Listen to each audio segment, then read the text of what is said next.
भी चीजें हैं। ओके, सो टुडे एक just minute. Okay, today will discuss tuning machine concepts, right? Okay, so सबसे पहली चीज है ट्यूनिंग मशीन की रिक्वायरमेंट्स क्यों है।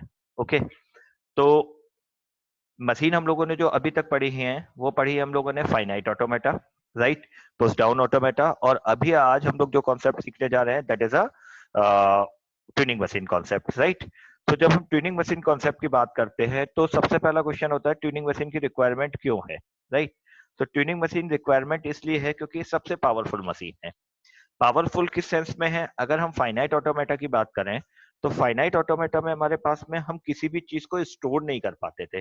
फॉर एग्जाम्पल, अगर हम आपसे एक प्रॉब्लम डिस्कस करें ए की पावर एन बी की power n, right, where n is less than equal to two, तो हमें पता है कि ए और बी कितनी बार ऑकर होंगे। मिनिमम और मैक्सिमम की कंडीशंस की बात करें तो एक और दो बार ऑकर होंगे, राइट, ए की पावर एन और बी की पावर एन में, राइट? क्लियर? और अगर हम आपसे बोलते हैं कि ए की पावर एन बी की power n where n is greater than equal to one, तो अब हमारे पास ए और बी कितनी बार ऑकर होंगे? मिनिमम तो हमें पता है एक बार, लेकिन मैक्सिमम की कोई लिमिटेशंस नहीं है। हम कितनी नंबर ऑफ स्टेट्स चेंज करें इसकी भी हमारे पास कोई एग्जैक्ट इंफॉर्मेशन नहीं है। फाइनाइट ऑटोमेटा में क्या प्रॉब्लम है? हम किसी भी चीज को स्टोर नहीं कर सकते हैं, राइट? हम मैक्सिमम से मैक्सिमम क्या कर सकते हैं? स्टेट चेंज करके उस चीज को काउंट कर सकते हैं। स्टोरेज लिमिटेशंस है, राइट? सो यहाँ पे हमारे इस कंडीशन पे आके हमारी मशीन की लिमिटेशंस हो जाती हैं। अगर हमें कोई कंपैरिजंस करना है, किसी चीज की काउंटिंग करनी है, right, so these are the problems with the finite automata. Okay, इस चीज को ओवरकम कैसे किया गया? इस चीज को ओवरकम करने के लिए पुश डाउन ऑटोमेटा यूज किया गया। पुश डाउन ऑटोमेटा में हम लोगों ने क्या कॉन्सेप्ट यूज किया हुआ था? एक स्टैक हम लोगों ने यूज किया। स्टैक हमारे पास में लिमिटेड स्टोरेज मेमोरी कैपेसिटी देता है हमें, राइट? जब हम लिमिटेड स्टोरेज की बात करते हैं तो सपोज अगर हमारे पास अब प्रॉब्लम थी ए की पावर एन बी की power n where n is greater than equal to one, तो अब हम क्या कर सकते हैं? हम ए और बी की काउंटिंग कर सकते हैं, लेकिन इसके लिए भी एक मैकेनिज्म यूज करना पड़ता था कि हम स्टैक पे वैल्यू को किस कंडीशन पे पुट करेंगे और किस कंडीशन पे हम उसे पॉप करेंगे, राइट? इसके लिए भी हमें एक सिंक्रोनाइजेशन मेंटेन करना पड़ता था। क्लियर? सो इन चीजों को और ज्यादा रिगरस यूज करने के लिए हमारे पास में एक मशीन डिजाइन की गई, that name is tuning machine. Tuning machine basically आपके पास में क्या कॉन्सेप्ट है? ट्यूरिंग मशीन में हम लोग एक कॉन्सेप्ट यूज करते हैं that is called the infinite tape concept. मतलब हम कितनी भी चीजें उस पर स्टोर कर सकते हैं, राइट? पहला कॉन्सेप्ट। दूसरा, ट्यूरिंग मशीन में हम स्टैक का मैकेनिज्म यूज नहीं करते हैं कि हम पहले चीजों को पुश करेंगे देन पॉप करेंगे या कोई और लॉजिक लगाएंगे स्किप करेंगे, राइट? यहाँ पे हम एक इंटायरली न्यू कॉन्सेप्ट यूज करते हैं। हम मान के चलते हैं हमारा पूरा जो टेप है वो ब्लैंक है, राइट? उनको हमने ब्लैंक कैरेक्टर से फिल कर दिया। अब आपने जो भी इनपुट करना है वो हम उस टेप पे इनपुट कर देते हैं। सपोज अभी हम लोगों ने जो प्रॉब्लम ली थी ए की पावर एन एंड बी की पावर एन, इसी चीज को अगर हमें सॉल्व करना है तो हमने ए की पावर एन और बी की power n where n is greater than equal to one है, तो हमने ए और बी की एक स्ट्रिंग ले ली, सपोज डबल ए और डबल बी, तो हमने डबल ए और डबल बी अपनी टेप पे स्टोर कर दिया डायरेक्टली। कल हम लोगों ने डिस्कस किया था, याद है, ऑडियो टेप्स का, राइट? सो ऑडियो टाइप्स में हमारे पास में क्या है? हम चीजों को जरूरी नहीं कि एट द एंड तक राइट करें। हमारी रिक्वायरमेंट थी हमें एक सॉन्ग स्टोर करना है, हमने एक सॉन्ग रिकॉर्ड करा लिया, रिमेनिंग हमारी कैसेट क्या है? ब्लैंक पड़ी हुई है। अगले दिन हमें कुछ और रिक्वायरमेंट हुई, हमने उस सॉन्ग के आगे जाके फिर से दूसरा सॉन्ग रिकॉर्ड करा लिया। थर्ड डे हमें लगा कि हमारे पास में पहला वाला सॉन्ग अब हमें नहीं सुनना है, हम इसके ऊपर कुछ और ओवर राइट कर ले। इट मीन्स ये हमें क्या कर रहा था? रीड एंड राइट दोनों की फैसिलिटी दे रहा था। सेम है हमारे पास में जो ट्यूनिंग मशीन में टेप यूज होता है वो रीड एंड राइट दोनों की कैपेसिटी देता है, राइट? तो सपोज जब हमने इनपुट स्ट्रिंग स्टोर कर ली तो हमें ये कैसे मालूम चलेगा कि हमने किसी भी स्ट्रिंग को रीड किया? तो उसके लिए एक मैकेनिज्म यूज करता है ट्यूनिंग मशीन कि हम जिस स्ट्रिंग को या जिस पर्टिकुलर कैरेक्टर को रीड करेंगे उसे किसी दूसरे कैरेक्टर से रिप्लेस कर देंगे। फॉर एग्जाम्पल, अगर आप यहाँ पे ध्यान दो, जैसे ये इनपुट टेप है, हमने इस पे एक इनपुट स्ट्रिंग स्टोर कर दी एबीसी, राइट? सेकेंड मैकेनिज्म देखो, यहाँ पे स्मॉल ए है स्मॉल बी है, यहाँ पे हमारे पास जो करेक्टर है वो किसी दूसरे बड़े करेक्टर से रिप्लेस कर दिया गया, that is a capital A. It means यहाँ पे जो करेक्टर था वो रीड हो चुका है, उसको हमने किसी और चीज से रिप्लेस कर दिया। सेम एज यहाँ पे भी कोई करेक्टर था जो हमारे पास में रीड हो गया, उसको हमने रिप्लेस कर दिया किसी दूसरे करेक्टर से, just for the reference purpose, right, same as यहाँ पे भी है। बट यहाँ पे देखो अभी हमारे पास कर्सर पॉइंट कर रहा है, हेड पॉइंटर पॉइंट कर रहा है। इट मींस अभी हम इस चीज को पढ़ेंगे, जैसे ही हम इसे रीड करेंगे, आफ्टर रीडिंग हम इसे फिर से चेंज कर देंगे किसी दूसरे सिंबल से, राइट। सो ये मैकेनिज्म होता है किस पर्पस के लिए, क्योंकि सिस्टम को कैसे याद रखवाओगे कोई भी चीज, तो सिस्टम कैसे याद रखेगा किसी भी चीज को, with the help of these logics, right. जितने लोगों ने कभी भी स्ट्रिंग पे काम किया है सी में, करेक्टर और स्ट्रिंग पे, तो हम करेक्ट स्ट्रिंग का मतलब क्या होगा, combination of character in reference of c. लेकिन वो स्ट्रिंग कब ट्रीट होता है, एट द एंड, जब हम उसमें स्लैश जीरो लगा देते हैं। तो सिस्टम को कैसे मालूम चलता है कि वो स्ट्रिंग है, जब वो उसको करेक्टर रीड करने के बाद लास्ट में क्या मिल गया, स्लैश जीरो मिल गया। सपोज आप एक एग्जांपल लेते हैं, हमने लिखा है एबीसी स्लैश जीरो और फिर एबीसी स्लैश जीरो। तो अब कंपाइलर को कैसे मालूम चलेगा कि दो एबीसी है, राइट। यहाँ पे दो एबीसी है, कैसे मालूम चल रहा है, with the help of slash zero. ABC उसने पढ़ा और उसको स्लैश जीरो मिला, तो इट मींस ये मालूम चल गया उसे एबीसी एक स्ट्रिंग है। फिर स्लैश जीरो के आगे उसने पढ़ना चालू किया, और जब तक स्लैश जीरो नहीं मिल गया तब तक उसने क्या काउंट किया, एबीसी है या एक्स वाई जेड है, तो उसको ये मालूम चल गया कि वो भी आपके पास में क्या है, दूसरी स्ट्रिंग है। सो सेम मैकेनिज्म हम लोग ट्यूनिंग मशीन में यूज करते हैं, राइट। इन ट्यूनिंग मशीन हमारे पास में क्या कॉन्सेप्ट यूज हो रहा है, हम जो भी स्ट्रिंग यूज करते हैं उसको हम पहले टेप पे राइट कर देते हैं। राइट करने के बाद जब हम उसको पढ़ना स्टार्ट करते हैं या उसके मशीन डिजाइन करना स्टार्ट करते हैं, तो हम जिस करेक्टर को रीड कर रहे होते हैं उसको रिप्लेस करते हैं किसी दूसरे करेक्टर से। अब क्योंकि इस स्टेप में हम फॉरवर्ड और बैकवर्ड दोनों साइड मूव कर सकते हैं, तो हो सकता है हमने इस ए के मैचिंग करेक्टर ए को यहाँ पे मैच कर लिया, तो फिर से हमें क्या करना है, पीछे वापस आना है। पीछे वापस आने पे इस ए को हमने मान लो कैपिटल ए से रिप्लेस कर दिया है, राइट। जब ये कैपिटल ए से रिप्लेस हो गया तो अब हमें इसके आगे मूव करना है। तो हमें ये चीज कैसे मालूम चलेगी कि ये करेक्टर पढ़ चुके हैं, तो यहाँ पे हमने क्या पुट कर दिया है, कैपिटल ए पुट कर दिया है। तो हमें मालूम चल जाता है कि ये करेक्टर हमने रीड कर लिया, हमें इसके आगे जाना है। सो ये बेसिक मैकेनिज्म होता है ट्यूनिंग मशीन का, राइट। ट्यूनिंग मशीन डिफरेंट क्या है, क्यों है आपके पास में फाइनाइट ऑटोमेटा और पुश डाउन ऑटोमेटा से, in term of memory storage, पहला point. Second point, in term of आपके पास ऑपरेशनल, राइट, ऑपरेशनल एक्टिविटीज इसमें दूसरी तरीके से परफॉर्म होती है। तीसरा इंपॉर्टेंट डिस्कशन है डिटर्मिनिस्टिक और नॉन डिटर्मिनिस्टिक का, राइट। तो फाइनाइट ऑटोमेटा भी आपके पास में डिटर्मिनिस्टिक और नॉन डिटर्मिनिस्टिक होते हैं, राइट। पुश डाउन ऑटोमेटा भी डिटर्मिनिस्टिक और नॉन डिटर्मिनिस्टिक होते हैं। ट्यूनिंग मशीन भी हमारे पास में डिटर्मिनिस्टिक और नॉन डिटर्मिनिस्टिक होती है, राइट। लेकिन हम इसको किस सेंस में रिफर करते हैं, तो ध्यान से समझो इस चीज को। जब हम फाइनाइट ऑटोमेटा की बात करते हैं तो हम लोग क्या बोलते हैं, डीएफए कंस्ट्रक्ट करो, राइट। यानी हम जब भी ऑटोमेटा की बात करते हैं तो हम कंप्लीट मशीन की बात करते हैं, तो ऑलवेज हम डिटर्मिनिस्टिक की बात करते हैं। जब हम पुश डाउन ऑटोमेटा की बात करते हैं तो हम कभी भी डिटर्मिनिस्टिक की बात नहीं करते हैं, क्यों, क्योंकि हमारे पास में ये चीजें कॉम्प्लेक्स है। कॉम्प्लेक्स इन अ सेंस, अगर हम मशीन को कंप्लीटली सॉल्व करने की कोशिश करेंगे तो हमारे पास में कॉम्प्लेक्सिटी इंक्रीज होगी। हम किस चीज पे फोकस करते हैं, आउटपुट पे। अगर हमारा आउटपुट अचीव हो रहा है तो रिमेनिंग सारी कंडीशन पे मशीन क्या करेगी, हॉल्ट करेगी, राइट।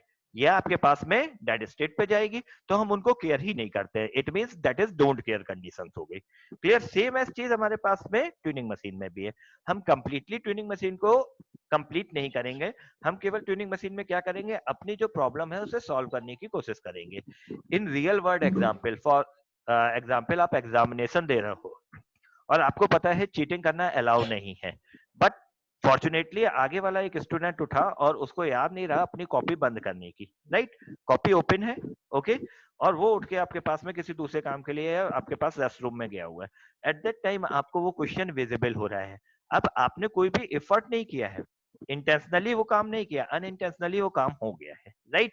सो ट्यूनिंग मशीन में भी हम लोग इंटेंशनली किसी भी मशीन को कंप्लीट करने की कोशिश नहीं करते हैं, राइट। हम केवल किस चीज पर फोकस करते हैं, हमारा आउटपुट कंप्लीट होना चाहिए, यानी जो हमारा ऑब्जेक्टिव है वो कंप्लीट होना चाहिए, क्लियर।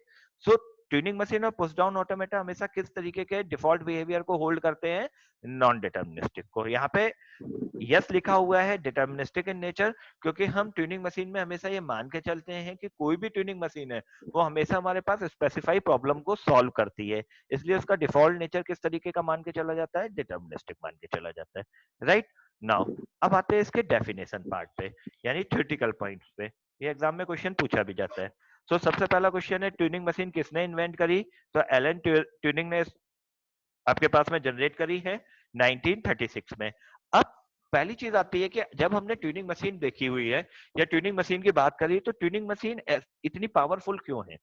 तो ट्यूनिंग मशीन के रेस्ट ऑफ द एग्जांपल्स भी हमारे पास में है। जैसे हम रैम की बात करें, सिस्टम में रैम सब लोग जानते हो, राइट? रैम आपके पास में क्या है? स्टोरेज करता है, राइट? जो भी हमारे पास प्राइमरी स्टोरेज होता है उसको स्टोर करता है, प्रोसेस करता है, इरेज करता है, रिमूव करता है, राइट? बहुत पावरफुल चीज है। अगर हम अपने कंप्यूटर में से रैम हटा दें तो हमारे मैक्सिमम वर्किंग क्या होगी? स्टॉप हो जाएगी, राइट? सो सेम एज आपके पास में ट्यूनिंग मशीन क्या है? एक पावरफुल मशीन है। रैम उसका एक एग्जांपल ले लो।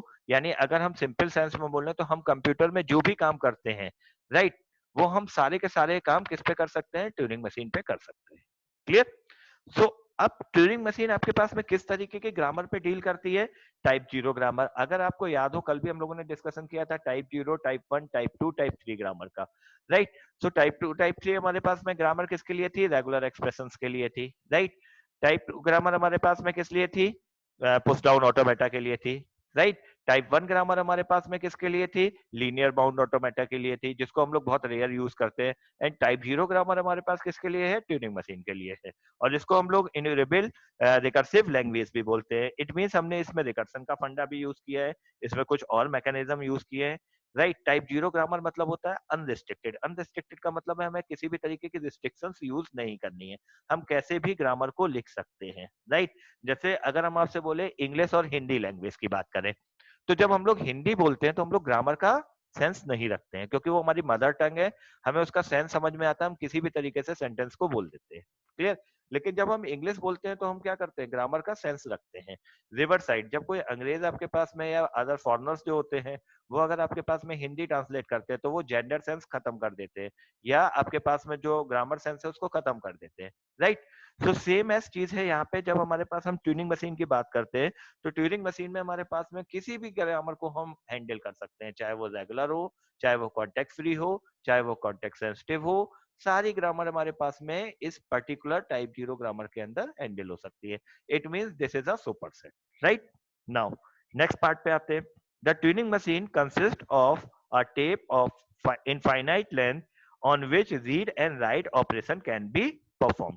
इट मीन्स हम ट्यूरिंग मशीन पे रीड और राइट दोनों ऑपरेशन परफॉर्म करते हैं, और जो टेप है, राइट, वो किस लेंथ का होता है? इनफाइनाइट लेंथ का होता है, right? The tape consist of infinite cells on which each cell either contain input symbol or special symbol called blank, right? It means जब हम आपके पास में कोई भी सिंबल स्टोर नहीं कर रहे हैं, हमें कैसे मालूम चलेगा स्ट्रिंग खत्म हो गई है? क्योंकि टेप तो ब्लैंक है, तो हम फॉर अ सेफर साइड कुछ ब्लैंक स्पेस स्टोर कर देते हैं, that is a special symbol, जिससे हमें ये मालूम चलता है कि अब कुछ भी नहीं है। सपोज हमने यहाँ से पढ़ना स्टार्ट किया, ए मिला, बी मिला, सी मिला, इसके बाद हमें ब्लैंक मिलना स्टार्ट हो गए, तो हमें मालूम चल जाता है कि ये स्ट्रिंग टर्मिनेट हो गई, जस्ट लाइक जैसे हम लोग सी में स्लैश जीरो का यूज करते थे। Okay, clear? Now sir but हाँ, अगर स्टार्टिंग में ही ब्लैंक स्पेसेस मिल जाए? स्टार्टिंग में ब्लैंक स्पेस मिलेंगे तो हम एक या दो करेक्टर्स आगे बढ़ेंगे, राइट? अगर हमें कंटिन्यूअसली ब्लैंक ब्लैंक मिलते जाएंगे तो हमारे पास कोई स्ट्रिंग नहीं है। हम सेफर साइड क्या करते हैं? इस हेड पॉइंटर को हमेशा कहां पे रखते हैं? In the beginning of string. जैसे सपोज हमने एक स्ट्रिंग एबीसी स्टोर करी है, तो हम कहां से स्टार्ट करेंगे? ए से स्टार्ट करेंगे, तो हम इस हेड पॉइंटर को हमेशा एट द बिगिनिंग स्टार्ट करते हैं। अगर आप कोई भी ग्रामर यूज करो, राइट, जब भी हमें लैंग्वेज से या ग्रामर से किसी भी स्ट्रिंग को सेटिस्फाई करानी थी, हम लोगों ने बहुत सारी प्रॉब्लम सॉल्व करी है, तो हम लोग कहाँ पे सबसे पहले हिट करते थे? जो स्टार्ट सिंबल है, राइट, वहां से ही स्टार्ट करते थे ना, बीच से कहीं स्टार्ट नहीं करते थे। क्यों? क्योंकि हमें एक श्योरिटी है, अगर हम किसी भी चीज को स्टार्ट करेंगे, स्टार्ट से स्टार्ट करेंगे, तो हमारे पास एक गारंटी है कि हम एंड तक पहुंच सकते हैं। हम इन बिटवीन मिडिल लेवल पे अगर कहीं से भी स्टार्ट करें तो there is no assurance, there is no guarantee कि we achieve the output, right? Clear है चीज? नाउ अब आते हैं हमारे पास में, it also consist of head pointer. Head pointer का मीनिंग समझ में आया? Which point to cell currently being read and it can be move in both the direction. ये जो पॉइंटर है ये मूव फॉरवर्ड और बैकवर्ड दोनों साइड हो सकता है, राइट, एज पर अवर रिक्वायरमेंट। सपोज हमने यहाँ से पढ़ना स्टार्ट किया, हमें ए के करस्पॉन्डिंग मैचिंग ए ढूंढना था, हमें यहाँ पे मिल गया, हमने यहाँ से पॉइंटर मूव किया, यहाँ तक पहुंच गए। जब हमें मैचिंग ए मिल गया तो अब हमें इसके आगे नहीं जाना, अब हमें क्या करना है? इस जगह से फिर से पीछे जाना है और इस ए के आगे वाले कैरेक्टर को रीड करना है। और यहाँ पे सपोज हमने इस कैरेक्टर को पढ़ा था तो इसको हमने कैपिटल ए से रिप्लेस कर दिया। जब हम बैकवर्ड आए तो हमें जहां कैपिटल ए मिल गया तो इट मीन हम मालूम चल गया कि हम इस कैरेक्टर को पढ़ चुके हैं, तो हम उसके आगे वाले कैरेक्टर को रीड करेंगे। Clear, right.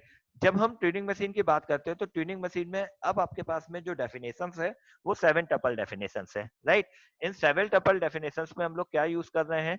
सबसे पहला पार्ट है Q is a initial state, right. Clear है सबको ये चीज? T is a tape alphabet, tape का मतलब है जो हम यहाँ पे यूज कर रहे हैं इसका करंट अल्फाबेट्स क्या है, right. B is a blank symbol, हम लोग यहाँ पे B यूज करते हैं या डेल्टा यूज किया गया है, आप B भी यूज कर सकते हो, डेल्टा भी यूज कर सकते हो, राइट। सिग्मा सिंबल आपके पास में किस पर्पस के लिए यूज होता है? इनपुट अल्फाबेट होता है, यानी हमने कौन से अल्फाबेट्स को चेक करना है, right. Delta function that is a important function, transaction function, right. So हम लोगों ने ट्रांजैक्शन फंक्शन लिखना सीखा था किसमें? पुश डाउन ऑटोमेटा में अलग तरीके से लिखा जाता था। जब हम लोगों ने एनएफए और डीएफए पढ़ा था अलग तरीके से लिखा जाता था। अब हम ट्यूरिंग मशीन पढ़ रहे हैं तो ट्यूरिंग मशीन में हमारे पास में डेल्टा को लिखने का मेथड दूसरा है। वो मेथड क्या है उस चीज को भी देख लेते हैं आपके पास में, राइट। जस्ट अ मिनट,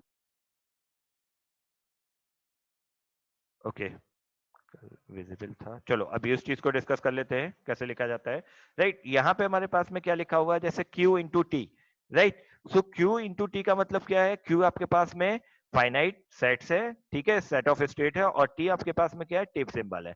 इसके बेसिस पे यानी हम Q और T का मतलब क्या हुआ? जो इनपुट है, राइट, उसको हम यहाँ से चेक कर रहे हैं, और जो हमारे पास टेप सिंबल है वो जो स्टोर है उसको हम चेक कर रहे हैं, राइट। ओके, और इसके बेसिस पे हम कहां पे मूव कर सकते हैं? लेफ्ट और राइट पे मूव कर सकते हैं। तो ये लिखने का तरीका है, कैसे लिखा जाता है आगे अभी हम लोग चेक कर लेंगे, राइट। नेक्स्ट पार्ट आता है आपके पास में, it will be move new state change the tape symbol may और may not and move head pointer to either left और राइट। ये कंपलसरी नहीं है कि हम इस पर्टिकुलर सिंबल को रीड करने के बाद इसे चेंज करें, but for the machine simplicity और to understandability of the machine हम क्या करते हैं? इस सिंबल को रिप्लेस करते हैं, जिससे कॉम्प्लेक्सिटी ना हो कि हम इस ए को पढ़ चुके हैं या नहीं पढ़ चुके हैं। बहुत सिंपल सा एग्जांपल है, हम लोग कोई बुक रीड करते हैं, राइट। सो हम लोग बुक मार्क्स यूज करते हैं। क्यों यूज करते हैं book marks?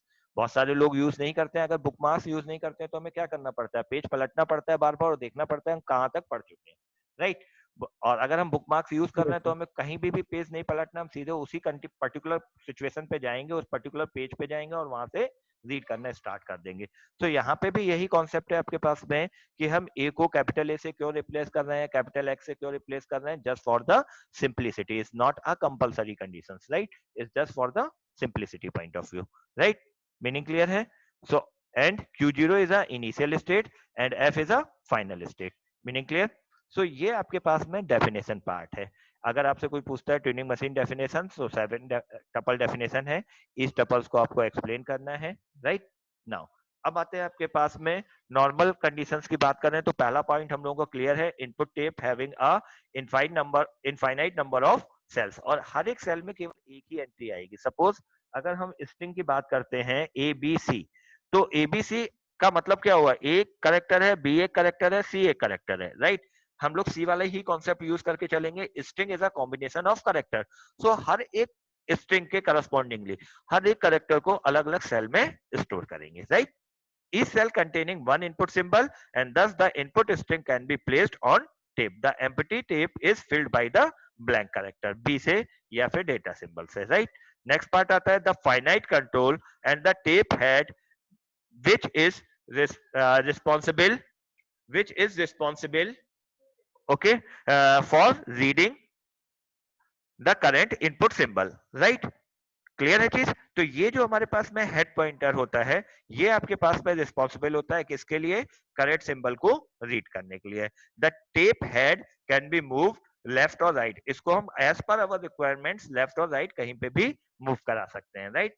A finite set of state through which machine has to undergo, यानी जो हमारे पास में सेट है, राइट, उसके थ्रू हम मशीन को एनालाइज करते हैं हमें कौन सी स्ट्रिंग सेटिस्फाई करानी है कौन सी नहीं करानी है, right. finite set of symbol called external symbols which are used to building to the logic of tuning machine, right. जो हमारे पास में स्ट्रिंग हमें सेटिस्फाई कराना है उसके बेसिस पे हम लॉजिक इंप्लीमेंट करते हैं और अपने मशीन को जनरेट करते हैं इन टर्म ऑफ। अब जब मशीन जनरेट करने की बात करते हैं तो हम मशीन किस किस तरीके से बना सकते हैं? या तो स्टेट ट्रांजेक्शन डायग्राम के थ्रू रिप्रेजेंट कर सकते हैं, या फिर हम उसे ट्रांजैक्शन टेबल के थ्रू डिफाइन कर सकते हैं, या फिर हम उसे मशीन की जो ट्रांजैक्शन स्टेट डायग्राम्स होता है उसके थ्रू रिप्रेजेंट कर सकते हैं। तो सेम एज जैसे हम लोग फाइनाइट ऑटोमेटा सॉल्व करते थे, हमने क्या किया, ऑटोमेटा को फिगर के थ्रू रिप्रेजेंट किया था, राइट, जिसको हम लोग डीएफए बोलते थे, या फिर हम उसको किसके थ्रू रिप्रेजेंट करते थे, ट्रांजैक्शन फंक्शंस के थ्रू रिप्रेजेंट करते थे, या फिर हम क्या बनाते थे, ट्रांजैक्शन टेबल बनाते थे। तो सेम तीनों मेथड हमारे पास में ट्यूनिंग मशीन में भी यूज होते हैं। यही तीनों मेथड हम लोगों ने पुश डाउन ऑटोमेटा में भी यूज किए थे। क्लियर? अब आते हैं डिफरेंट टाइप की ट्यूनिंग मशीन्स होती हैं, जैसे द थ्योरेटिकल क्वेश्चंस, राइट। तो हम वन बाय वन आते हैं। Okay, multi tape tuning machines का बेसिक मीनिंग क्या होता है, right. Multi tape tuning machine, अब हमारे पास में अभी हम लोगों ने कितने टेप की बात करी, सिंगल टेप की बात करी है, राइट। अब हम कितने टेप की बात कर रहे हैं, एक से ज्यादा टेप की बात कर रहे हैं, राइट। अभी आपने एक कॉन्सेप्ट अगर आप पढ़ोगे तो टू स्टैक, ठीक है, ट्यूनिंग मशीन, राइट, या two stack push down automata. तो two stack push down automata is nothing else, it's a special type of tuning machine, right. Two stack का मतलब क्या हुआ, हमने उस मशीन को और पावरफुल बना दिया। जब भी हम पुश डाउन ऑटोमेटा की बात करते हैं तो पुश डाउन ऑटोमेटा में हमेशा एक ही स्टैक होता है। Two stack push down automata जब भी लिखाता है, it's a special case of tuning machine, right. तो अभी हम लोग उसको आगे फर्दर रीड करेंगे। उससे पहले सबसे सिंपल मशीन की बात करते हैं वन बाय वन। सो सबसे पहले सिंपल मशीन क्या थी, जो अभी हम लोगों ने ट्यूनिंग मशीन पढ़ी, राइट। इसमें हमारे पास में क्या था, सिंगल टेप था, फाइनाइट कंट्रोल था, और इसके बेसिस पे हम लोग हैंडल करते थे। नाउ अभी हम किसकी बात करते हैं, मल्टी टेप ट्यूनिंग मशीन की। तो multi tape tuning machine have multiple tapes which each tape is assessed with a separate header, right. It means सबके अलग अलग हेडर पॉइंटर्स होते हैं, हम उनको अलग अलग तरीके से रीड कर सकते हैं। Each head can move independently, right. यानी इसका जो हेडर है, इस टैब का हेडर है, वो सेपरेटली मूव कर रहा है, इसका सेपरेटली मूव कर रहा है, इसका सेपरेटली मूव कर रहा है। आप लोगों ने जावा में पढ़ा होगा मल्टी थ्रेडिंग, सबने पढ़ी है, राइट। मल्टी थ्रेडिंग का कॉन्सेप्ट क्या होता है, अगर आप एक पर्टिकुलर उसके थ्रेड्स के कई सारे ऑब्जेक्ट्स क्रिएट कर दो, तो आपके पास वो वर्क फास्टली कंस्ट्रक्ट हो जाता है, राइट। उसको कंप्यूटेशन पावर उसकी बढ़ जाती है। सेम चीज यहाँ पे भी है हमारे पास में, अगर हम मल्टी टेप्स यूज कर रहे हैं तो हमारे पास उस मशीन की पावर क्या है, इंक्रीज हो जाएगी, राइट। देखो, initially the input in on tape one and other are blank. जब हम स्टार्ट करते हैं मशीन को तो इसमें इनपुट जो है वो एक ही टेप पे होता है, राइट। जो भी हम इनपुट दे रहे हैं वो एक टेप पे रखेंगे, रिमेनिंग दोनों आपके पास में क्या है, ब्लैंक रखेंगे। At first, the first tape is occupied by the input and the other tape are kept blank. Next, the machine read write symbols under its head and the tuning machine print a symbol on each step and move its head. यानी हम जब भी symbols को पढ़ते जा रहे हैं तो अभी क्या था, हमें उस जगह पे रिप्लेस करना पड़ रहा था सिंगल टेप मशीन में। अब हम क्या कर रहे हैं, जिसको भी पढ़ते जा रहे हैं हम उसको दूसरी जगह शिफ्ट करते जा रहे हैं। तो अब हमें दूसरे हेडर से ये मालूम चल जाएगा कि हमारे पास में कौन कौन से सिंबल्स हमने रीड कर लिए, राइट। सो ये आपके पास में क्या हुआ, पहले वाले से ज्यादा पावरफुल हो गई, तो हम इसकी कैपेसिटी इंक्रीज कर सकते हैं। जैसे आप बोलते हो कि अगर हमने रैम का साइज बढ़ा दिया, तो रैम का साइज बढ़ाने से क्या मतलब होता है, उसकी कंप्यूटेशन पावर बढ़ जाती है, और तो कुछ नहीं होता। सेम चीज यहाँ पे भी, अगर ट्यूनिंग मशीन में हमने multi tape tuning machine use करी है तो उसकी कंप्यूटेशन पावर इंक्रीज हो जाती है, राइट। अब इसके डेफिनेशन पार्ट पे आते हैं। तो अब यहाँ पे देखो, ये 6 टपल डेफिनेशन है। अभी जब हम लोगों ने पढ़ा था तो जो ट्यूनिंग मशीन थी वो 7 टपल डेफिनेशन थी, राइट। अब इस 6 टपल डेफिनेशन में हमारे पास में क्या है, देखो, Q X B delta Q zero F. Q is a finite set, X is a tape alphabet, B is a blank symbols, delta Q zero F. अब कौन सा सिंबल हटाया, अगर आप ध्यान से देखो इस वाले पार्ट को, राइट। कौन सा सिंबल हटाया आपके पास में, Q T B, sigma symbol, right. Sigma symbol हमने यहाँ पे यूज नहीं किया है क्योंकि हमें इसकी रिक्वायरमेंट नहीं है। ये चीज हम किसके थ्रू हैंडल कर रहे हैं, मल्टीपल टेप्स के थ्रू हैंडल कर रहे हैं, राइट। सो यहाँ पे जो डेल्टा है, डेल्टा कैसे डिफाइन हो रहा है, जो आपके पास में टेप अल्फाबेट था ये मल्टीपल हो सकते हैं, इसलिए हमने इसमें के का मल्टीप्लाई किया है। और अब ये आपके पास में लेफ्ट शिफ्ट हो सकता है, राइट शिफ्ट हो सकता है, नॉट शिफ्ट हो सकता है। इसका मीनिंग सबको क्लियर होगा, लेफ्ट शिफ्ट, राइट शिफ्ट और नो शिफ्ट। अभी हम लोगों ने जब पुश डाउन ऑटोमेटा पढ़ा था तो हम लोगों ने शिफ्टिंग ऑपरेशंस पढ़े थे, राइट। सो नो शिफ्ट का मतलब है हमने कोई ऑपरेशन परफॉर्म नहीं किया, लेफ्ट शिफ्ट का मतलब है हम लेफ्ट साइड में गए हैं, राइट शिफ्ट का मतलब है हम राइट साइड में गए हैं। क्लियर? यहाँ पे एक नोट लिखा हुआ है, every multi tape tuning machine has a equivalent single tape right tuning machine. इसका मीनिंग क्या है आपके पास में, जो मल्टी टेप ट्यूनिंग मशीन है that is equivalent to single tape unit machine, right. So केवल किस टर्म में इसमें डिफरेंस आता है आपके पास में, जो कंप्यूटेशन पावर है, राइट, उसके टर्म में आपके पास में डिफरेंस क्रिएट होता है, राइट। क्या सुना? हाँ बेटा बोलो। क्या क्लियर है चीज, मल्टी टेप ट्यूनिंग मशीन? एक ही है? ओके, नाउ नेक्स्ट पार्ट आते हैं multi track tuning machines, right. Multi tuning machines क्या है आपके पास में, मल्टी ट्रैक ट्यूनिंग मशीन में multi tape tuning machine contain multiple tracks, right. अभी क्या था हमारे पास में, ट्रैक क्या, हेड पॉइंटर्स केवल एक है, अब हम मल्टीपल हेड्स को यूज कर सकते हैं, right. Okay, but just one tape head read and right for all tracks, right. इसमें क्या है, multi track tuning machine is a specific type of multi tape tuning machine. Multi tape tuning machine में हमारे पास tape थे, right. इस tape के correspondingly अब हम लोग क्या यूज कर रहे हैं आपके पास में, उसके हेडर पॉइंटर्स को बढ़ा दे रहे हैं, यानी अब हम एक से ज्यादा हेड कर रहे हैं। सपोज अगर हम आपसे बोले कि आपको एक प्रोजेक्ट बनाना है, राइट, क्लियर, तो प्रोजेक्ट बनाना है, तो प्रोजेक्ट बनाने में अगर हम आपसे बोलते हैं single project, single individually person को बनाना है, that is a complex task. लेकिन अगर हमने उसी में 5 पर्सन को जोड़ दिया तो 5 हेड हो गए। अब पांचों हेड्स को अलग अलग हमने काम दे दिया और इन टोटलिटी हमने उस पार्ट को एक साथ कंबाइन कर दिया, तो हमारे पास में क्या हुआ, वो पार्ट रिड्यूस हो गया।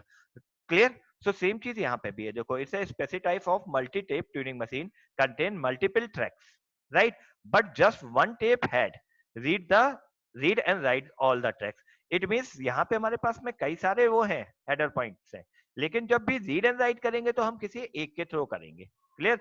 और जब हमें कंटेन करना है, जब हमें किसी भी चीज को एक्सेस करना है, तो हमारे पास में मल्टीपल ट्रैक्स अवेलेबल है, right. A single tape head read a symbol from n tracks। जितने भी ट्रैक्स हैं हमारे पास में, वो उनमें से कहीं से भी उस चीज को पिकअप कर सकता है at one step. It accept recursively enumerable language like a normal single track और single tape tuning machine.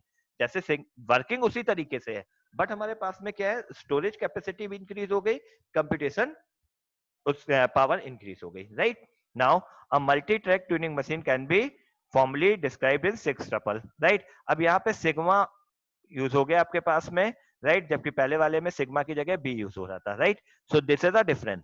Now sigma is a input symbol. अब हम जिस इनपुट सिंबल के करस्पॉन्डिंगली बात करते हैं, उसके करस्पॉन्डिंगली हम लोग उस पर्टिकुलर चीज को चेक करते हैं कि वो हमारे पास में किस हेड पॉइंटर्स के उसमें लाई कर रहा है, और उसके करस्पॉन्डिंगली उसे ट्रैक करते हैं, राइट।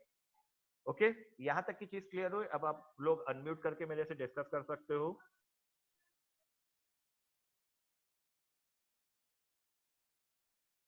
आवाज आ रही है बेटा? ना आप अनम्यूट हो, राइट, क्लियर। आप मेरे से बहुत स्लो आ रही है सर आपकी वॉइस। अब आ रही है बेटा वॉइस? अब आ रही है? यस सर, हाँ, ऑडिबल। ऑडिबल है, हाँ। अब बताओ आज के यस लेक्चर सर। में कोई चीज ऐसी है जो आपको ना समझ में आई हो? ट्यूनिंग मशीन का बेसिक फंडा समझ में आया, क्यों हम लोग ट्यूनिंग मशीन यूज कर रहे हैं, यस सर। राइट। किसी को कोई yes problem? Yes sir. Sir. अब तो कोई दिक्कत नहीं। ट्यूनिंग मशीन और टर्निंग मशीन। टर्निंग मशीन नहीं है, इसको ट्यूरिंग मशीन बोलते हैं एक्चुअली, और नॉर्मल सेंस में हम लोग इसे क्या बोलते हैं, ट्यूनिंग मशीन बोल देते हैं। Return Turing, TURING, Turing machine होता है बेसिकली, लेकिन हम लोग प्रोनाउंस कर देते हैं ट्यूनिंग मशीन, राइट। ट्यूरिंग होता है, राइट। ट्यूरिंग मशीन बेसिकली आपके पास में नाम किसके बेसिस पे रखा गया है ट्यूरिंग मशीन का, पहले में हमने आपको बताया था एलन ट्यूनर और जो साइंटिस्ट थे उनको डेडिकेट किया गया है ये चीज, राइट, एलन ट्यूरिंग, राइट। इनके नाम पे ही ट्यूरिंग मशीन, और ये आज तक अभी तक सबसे पावरफुल मशीन है, राइट। हम जितनी भी नई मशीन जनरेट कर चुके हैं, बहुत सारी मशीनों पे वर्क हो चुका है, लेकिन वो घूम फिर के आपके पास में जो भी मशीन हम डिजाइन करते हैं वो कहीं ना कहीं सबसेट होती है ट्यूनिंग मशीन का, राइट। सो ट्यूनिंग मशीन आपके पास में बहुत पावरफुल है। अभी आपने टाइप्स देखे, हमने जितने भी टाइप्स बना लिए इतने टाइप्स में आपके पास में मैक्सिमम सारे पार्ट्स कवर अप हो जाते हैं। तो हम जनरल सेंस में क्या बोलते हैं, अगर हम कंप्यूटर में कोई भी काम कर सकते हैं तो हम इन मशीन पे भी काम कर सर सकते वन टेप समझा दीजिए एक बार। हैं। एडवांटेज समझा दें, ओके। एडवांटेज बेटा ट्यूनिंग मशीन का क्या होता है कि जैसे हमारे पास सर हाँ बेटा बोलो। एडवांटेज नहीं सर, वन टेप जो आपने, okay okay, one tape. Sir one tape वाला एक बार वन टेप क्लियर और कर। मल्टी टेप में क्या अंतर होता है, देखो वन टेप और मल्टी टेप में अंतर समझना। अगर हम आपसे बोलते हैं, ठीक, हार्ड डिस्क देखिए आप लोगों ने, राइट, सिंगल हार्ड डिस्क लगी है, आपका जो सिस्टम होता है उसमें सिंगल हार्ड डिस्क होती है, लेकिन जब हम सर्वर की बात करते हैं तो क्या होता है, मल्टीपल हार्ड डिस्क लगी होती है। क्यों लगाते हो मल्टीपल हार्ड डिस्क?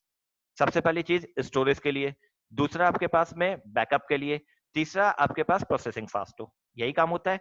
सेम चीज यहाँ पे भी है, जब हम सिंगल टेप यूज करते हैं तो हमारे पास में क्या है, हमें इस ए Yes. सिंबल को उसी पे रिप्लेस करना है। It takes time consuming. अगर हमने मल्टी टेप यूज किया तो हमने जैसे ही सिंबल को पढ़ा, हमने इसको यहाँ से हटा के दूसरे टेप पे स्टोर कर दिया। अब हमें इस चीज का हेडेक ही नहीं लेना है, राइट, हमें पता है ये सिंबल कंप्लीट हो चुका है और ये दूसरे टेप में पड़ा है, तो हम आके जब भी रिवर्स आएंगे तो यहाँ पे हमें किसी भी चीज को रिप्लेस नहीं करना है, हमने यहाँ पे ब्लैंक डाल दिया। अब दूसरे टेप से हमने उस चीज को रिकॉग्नाइज कर लिया, अगर हमें कभी रिक्वायरमेंट है तो वो चीज हमारे पास में सेफ है, राइट। तो सिक्योर भी हुआ, स्पीड भी फास्ट हुई, राइट, क्लियर, और स्टोरेज कैपेसिटी बढ़ गई। सपोज हमारे पास हम एक ही टेप यूज कर रहे होते हैं और इसमें हमें कोई बहुत बड़ी सी स्ट्रिंग स्टोर करनी है, तो अब हमारे लिए प्रॉब्लम है। तो हमने क्या किया, उस स्ट्रिंग को दो अलग अलग टेप पे स्टोर कर दिया, पहले वन टेप को प्रोसेस कर दिया, फिर टू टेप को प्रोसेस कर दिया, राइट। अब प्रॉब्लम क्या है, अगर हमें इसकी कंप्यूटेशन पावर को बढ़ाना है तो हमने बोला कि मल्टी टेप तो यूज करो, लेकिन इसके साथ में हमारे पास क्या यूज कर लिया जाए, मल्टीपल हमारे पास में ट्रैक्स यूज कर लिया जाए, सिंगल ट्रैक ना यूज किया जाए, मल्टी ट्रैक्स यूज किए जाए, राइट। एक के अंदर कई सारे ट्रैक्स क्रिएट कर दें, राइट। जैसे आप लोग हार्ड डिस्क देखते हो तो उसमें क्या होता है, ट्रैक एंड सेक्टर्स होते हैं, तो अभी तक सेक्टर डिफाइन है, राइट, और एक सेक्टर के अंदर कई सारे ट्रैक्स होते हैं। तो सपोज हमने बोला ये एक ब्लॉक है, जैसे सिंगल डायमेंशन और डबल डायमेंशन समझो। सिंगल डायमेंशन में अगर हमने एरे बोला, राइट, A10 है तो क्या हुआ, 10 ब्लॉक बने, राइट। और अगर हमें डबल डायमेंशन बोलना है तो सिस्टम क्या करता है, अगर हमने आपसे बोला कि A10 10 बनाओ, तो वो हर एक 10 ब्लॉक को फर्दर क्या करता है, 10 और पार्ट में सब डिवाइड कर देता है, तो उसकी कैपेसिटी बढ़ गई, कंप्यूटेशन पावर इंक्रीज हो गई।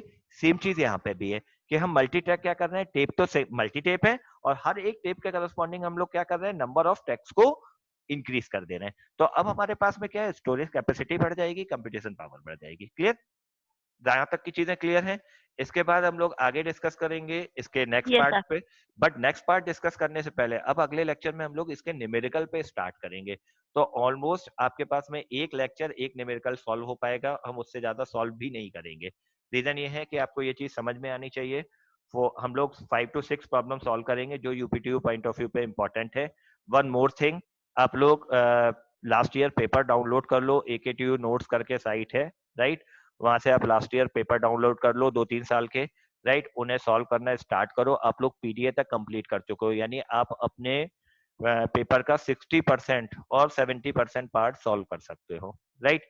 हमने आपको एक सीट भी शेयर करी हुई थी, राइट, क्लियर, ग्रुप पे भी शेयर करी हुई है और आपके उस पे भी है, राइट, गूगल क्लासरूम पे।